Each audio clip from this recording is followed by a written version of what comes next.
it's Isabel, and welcome to my 2022 March bullet journal setup. So, to continue with my sort of umbrella theme for this year, which is fairy tales, I decided to create a Little Red Riding Hood theme for March. Honestly, I kind of forgot the entire premise and plot for the story. I just had an amorphous, vague idea of a picnic basket and the woods.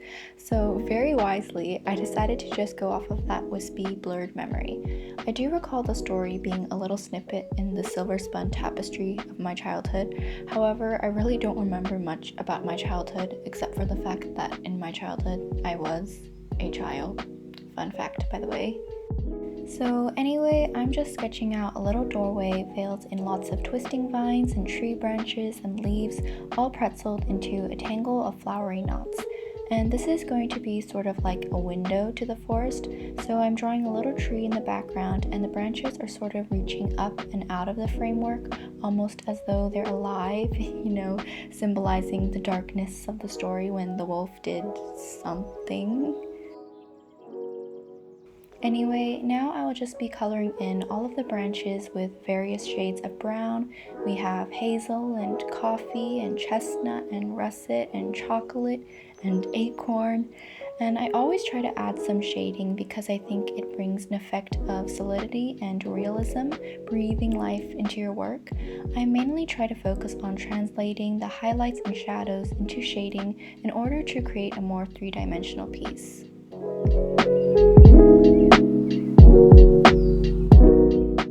So now that I'm done with the tree, I'll be working on the flowers and leaves. So I decided to bathe this tree in a plethora of pink cherry blossoms.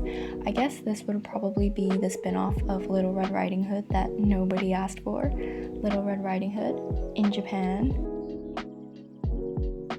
Here, I'm just coloring in all of the other leaves and some more flowers along the border to create this very whimsical floral appearance.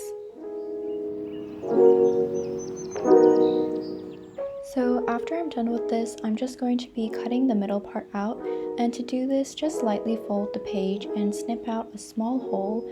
Once you've made an opening, cutting the rest out will be much easier. Now on the next page, I'm just sketching out another scene to go behind it, and I'm just drawing a smaller tree on the side so that from the first page you will be able to see multiple layers. And I decided to make the leaves on this tree orange, yellow, and red just to add some variety. This process was so calming and relaxing, and it really reminded me of the quote, "Happiness is lying under a tree and looking at the sky through the leaves." Or alternatively, happiness is a mango tree. After that, I cut the framework out again so I could add a final layer behind it.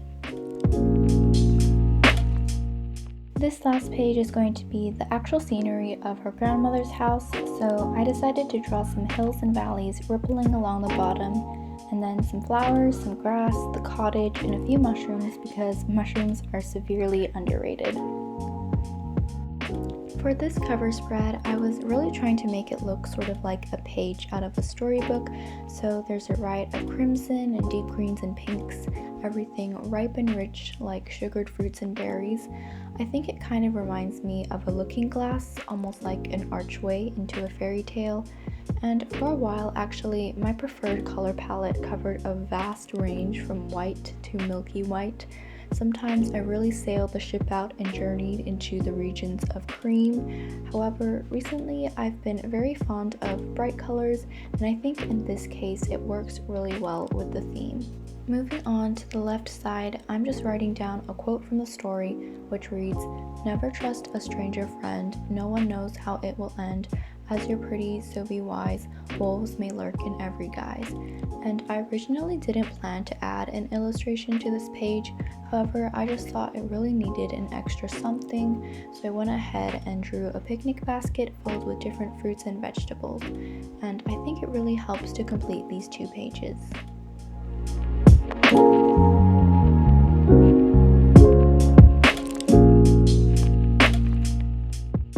Flipping over, I'm first writing March 2022 above the last layer, and then let's head on over to my calendar spread. For this page, I just drew all of the grids and wrote down the days from Monday to Sunday, and then in the bottom right corner, I decided to add a small sketch of a picnic. So there's the blanket and an assortment of various treats, including bread for the ducks, a pie because the demise of cranberry walnut pies is tragic and will not be condoned, some mini sandwiches with lettuce to give the illusion of good health, grape juice with less wisdom, and some accidental dots, which I will refer to as ants. After all, it wouldn't be a picnic without the ants.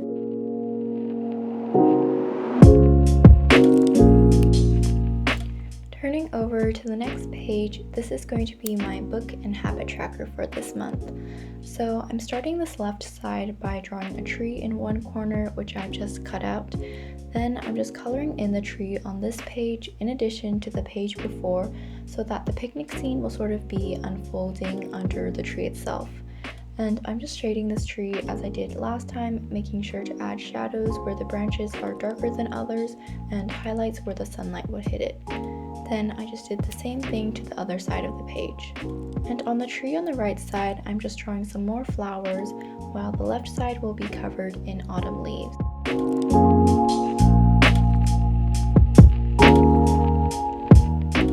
Towards the bottom, I thought it looked rather empty, so I quickly drew another checkered picnic blanket.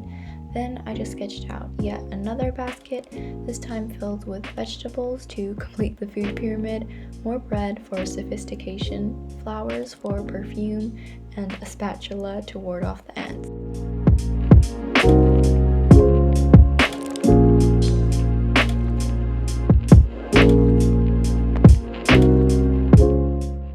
Once that was completed, I moved on to creating my habit tracker.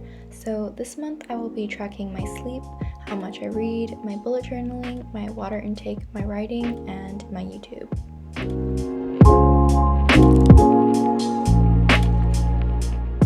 And finally, moving on to the last few pages, this is going to be my weekly spread.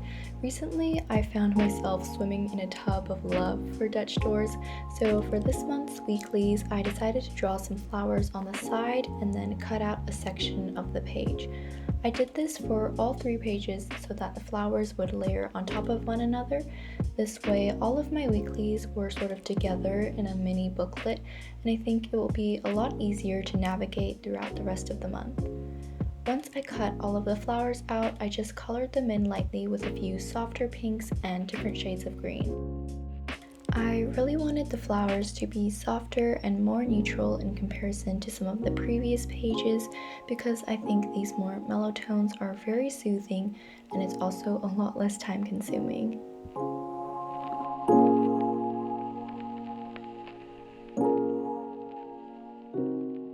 For the days of the week, I tried to make the letters look all bejeweled with snazzy ornamentation, but failed miserably, so let's just scooch over to the other page.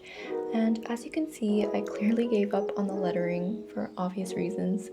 After that, I went back in, wrote down all of the dates, and colored them in pink to make them less monochrome and black and white.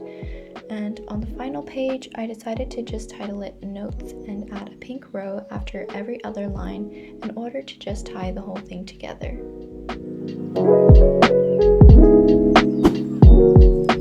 Here is the final flip through. I hope you guys enjoyed this video and have a fantastic day.